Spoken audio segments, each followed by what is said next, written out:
des problèmes et d'indisponibilité des intrants agricoles. Les détails dans un instant. Le retour volontaire des migrants maliens se multiplie ces derniers temps. En seulement un mois, plus de 850 migrants maliens ont regagné le pays en provenance de divers pays africains. Vous en saurez plus dans cette édition.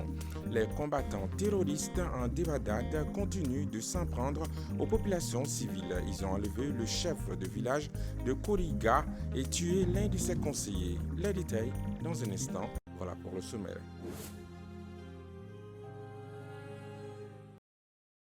Bonsoir et bienvenue à tous aux informations sur Nouveau Télé, la télé totalement vôtre.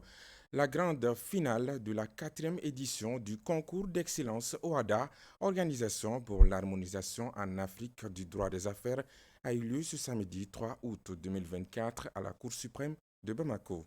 Initié par l'Association des juristes pour la promotion du droit OHADA au Mali, ce concours a pour objectif de familiariser les étudiants avec les lois OHADA et de promouvoir l'excellence juridique au Mali. Oumar Kouita. Avec une centaine de candidats postulants, dont une cinquantaine sélectionnés, la 4e édition du concours d'excellence OHADA a connu son épilogue ce samedi 3 août, après 3 mois de rude bataille entre les candidats. À travers les épreuves écrites et orales, les 10 équipes finalistes ont fait montrer de leur savoir et leur savoir-faire. Pour les initiateurs, ce concours vise à favoriser la compétitivité des étudiants au niveau international. Depuis sa création, la JPDOM est restée fidèle à ses idéaux, notamment faire la promotion du droit OHADA dans l'espace universitaire en le rendant facile et simple à comprendre. Renforcer la capacité et la connaissance des étudiants dans le domaine du droit OHADA. Organiser des événements qui rassemblent les acteurs du droit OHADA autour de rencontres à caractère scientifique telles que la rencontre d'aujourd'hui. Les 2 équipes qui s'affrontent aujourd'hui ont été retenues après un long processus de rude compétition, le tout dans une transparence totale. Chères candidates, chers candidats, le concours d'excellence OHADA n'aurait été ce qu'il est aujourd'hui sans votre audace. Vos multiples efforts, votre assiduité ainsi que votre esprit de compétition. Le secrétaire général de la Cour suprême a estimé que ce concours est un véritable moyen de promouvoir l'excellence et de pousser les étudiants à la recherche. Et je ne doute point que cette activité va dans le sens de la promotion du droit OHADA en vue de l'émergence des entreprises et du développement économique tout court. Notre pays, en pleine refondation, a besoin d'une jeunesse dynamique, porteuse d'espoir. Je suis sûr et certain que votre association, la nôtre, portera plus haut le flambeau de l'intégration africaine, dont les signes précurseurs se retrouvent dans l'organisation de ce concours d'excellence OHADA. La finale de cette 4e édition a été remportée par l'équipe de Manderesa. Après son sacré, elle a remercié l'association pour l'initiative. Un sentiment de joie, je suis tellement contente que j'ai envie de pleurer. Vraiment, je remercie infiniment les organisateurs de ce concours pour cette initiative qui nous a vraiment beaucoup appris, que ce soit les phases de formation ou le concours à proprement dit. La cérémonie a pris fin par la remise des trophées et des attestations aux lauréats. À noter que les participants à ce concours ont bénéficié de formations sur les droits et les lois à l'initiative de l'AJPDOM. Au Mali, la campagne agricole est presque à mi-terme. Dans certaines localités du pays, en proie à l'insécurité, les producteurs ont un sentiment mitigé sur l'évolution de cette campagne. En plus d'une situation sécuritaire complexe, ils sont confrontés à l'indisponibilité des intrants agricoles. Dans d'autres endroits, l'accès à ces intrants se fait sans difficulté selon les agriculteurs. Le point avec Bakary Msidoué. Selon les informations rassemblées par nos confrères de Sidio Tamani à Nyono, en zone office du Niger, la pluviométrie est satisfaisante selon des producteurs. Ces derniers regrettent en revanche un accès limité aux intrants agricoles. Ils souhaitent qu'on leur donne à temps ces produits nécessaires à un bon rendement. L'engrais subventionné mis à notre disposition n'est pas suffisant. Quelques regroupements de paysans bien organisés ont pu avoir leur quota. Et pourtant, il y a une période bien déterminée pour introduire les intrants dans les champs, déplore-t-il. Et de poursuivre, l'insécurité a aussi perturbé le secteur agricole à Nyono. Certains ont abandonné leurs champs, ceux qui sont restés ont néanmoins cultivé. Situation identique à Yuwaru dans la région de Mopti. La mauvaise répartition des intrants et la présence d'hommes armés frustrent certains paysans. La plupart des cultivateurs achètent les engrais de leur poche. Les organisations paysannes qui reçoivent les intrants subventionnés ne répondent pas souvent aux critères. Pour cultiver tranquillement, il faut se conformer aux exigences des groupes djihadistes, soulignent ces paysans sous anonymat. Yakama Wologem, paysan à Badiangara, est confiant quant à la suite des campagnes. Il affirme qu'en début du contexte sécuritaire tendu dans la région, les cultivateurs parviennent à aller aux champs et les intrants sont disponibles.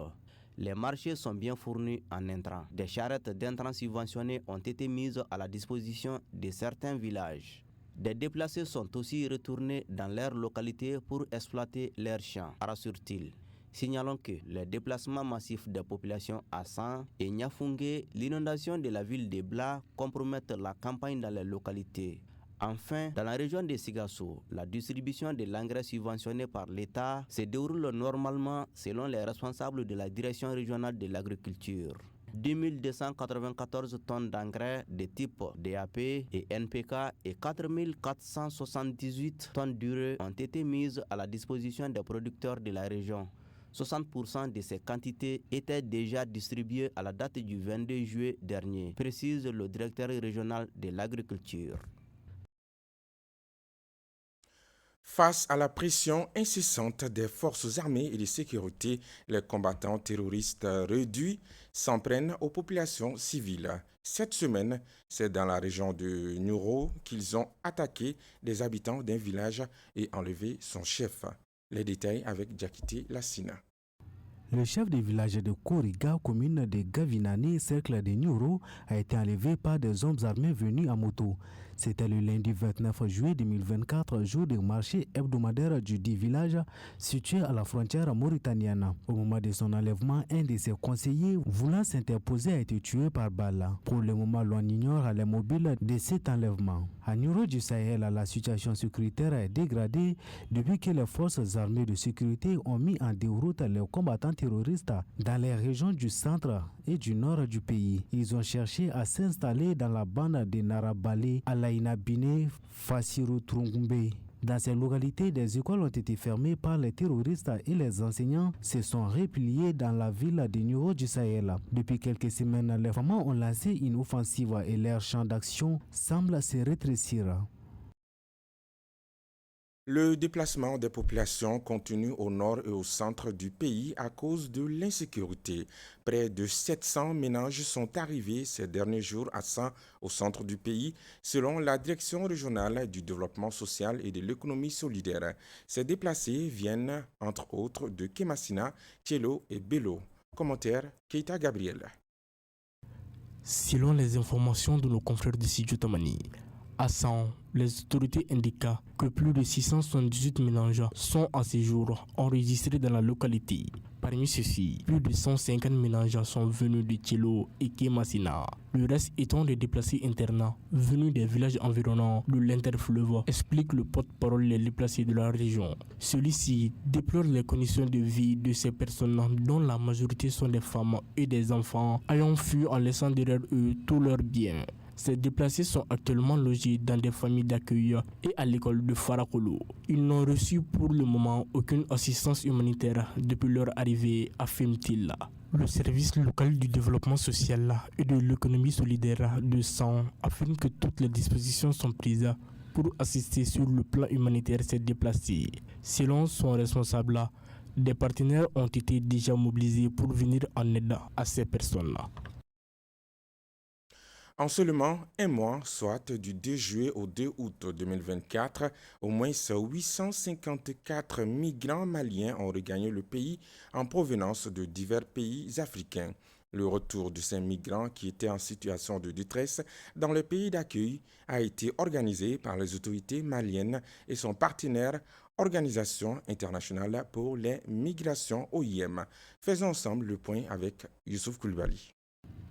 Les autorités maliennes et leurs partenaires OIM restent engagés à apporter leur soutien aux compatriotes en situation de détresse dans des pays africains. Entre le 2 juillet et le 2 août 2024, ils ont organisé les retours volontaires d'au moins 854 migrants maliens de l'Algérie, la Libye, le Niger et la Tunisie. Le dernier contingent de 141 personnes est arrivé hier vendredi 2 août en provenance de Tamaracet en Algérie par vol charter affrété par l'OIM. 3 jours avant, soit le 30 juillet, le même nombre de migrants, cette fois-ci en provenance de la Libye, a été accueilli à l'aéroport international président Modibo Keïta. Moins de 2 semaines avant, soit le 18 juillet, 131 migrants maliens de la Libye ont regagné Bamako. Ils ont été précédés par 62 autres qui sont venus de la Tunisie le même jour. Le 10 juillet aussi, 49 migrants maliens en état de détresse en Algérie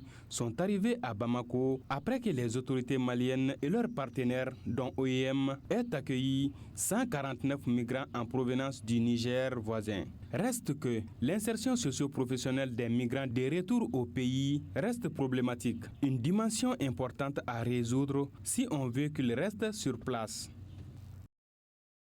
Éducation, parlons-en. Le paiement des frais de réinscription des élèves de l'enseignement fondamental est devenu une source de profit pour certains établissements privés. Une pratique vivement critiquée par de nombreux parents d'élèves se trouvant dans cette situation. Ainsi, la mairie de la commune 6 du district de Bamako a tenu un point de presse afin d'informer les parties concernées ainsi que la population de la décision de l'interdiction du paiement des réinscriptions dans les écoles. Par ailleurs, la mairie a pris d'autres décisions telles que l'interdiction de l'utilisation des déchets plastiques et l'occupation des voies publiques sans autorisation. Amadou Diarra. Désormais, il est interdit de payer les frais de réinscription des élèves des écoles fondamentales publiques et privées dans la commune 6 du district de Bamako. La mairie de la commune 6 a organisé cette rencontre avec les parties concernées pour les informer de cette décision. Bien, il n'y a aucun texte qui a autorisé la réinscription. Aucun texte. Nous avions, à un moment donné, envoyé des correspondances au département de l'éducation pour essayer de trancher la question.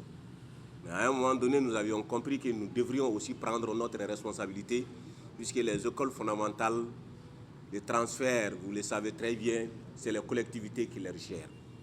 Donc nous avions dit qu'il est important, à un moment donné, de prendre une décision. Nous avions pris une décision pour surseoir à la réinscription au niveau des écoles privées. En plus de l'interdiction des frais de réinscription des élèves des écoles fondamentales publiques et privées, la mairie de la commune 6 a également pris d'autres décisions. Pour arrêter l'utilisation des sachets plastiques dans notre commune. Nous avions pris aussi une autre décision qui est, vous voyez, pratiquement le week-end, nos enfants, nos petits frères qui sont devenus les motaristes.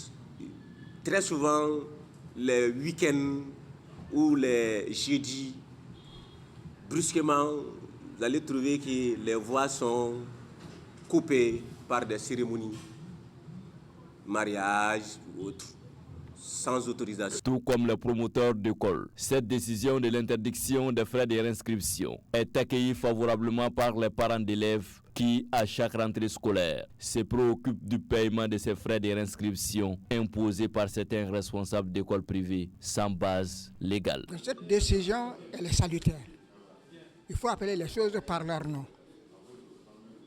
Et certaines décisions sont difficiles à prendre, mais il faut quelquefois avoir le courage et même l'audace de prendre des décisions. J'adhère vraiment à ce système de réinscription là, le fait de l'interdire. Je ne suis pas contre. Je suis pas contre.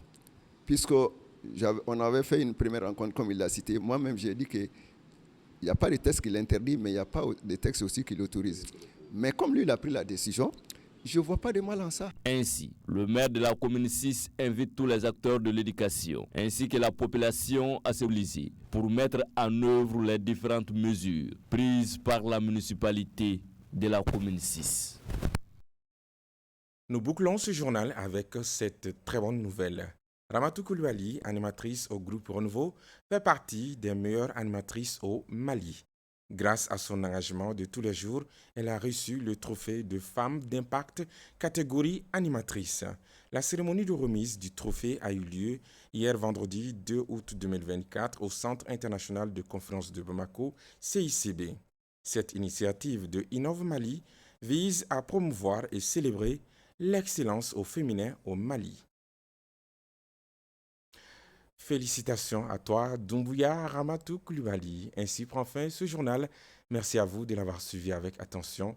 Excellent week-end à toutes et à tous. Que la paix et la grâce de Dieu soient sur le Mali. Amen. Bonsoir.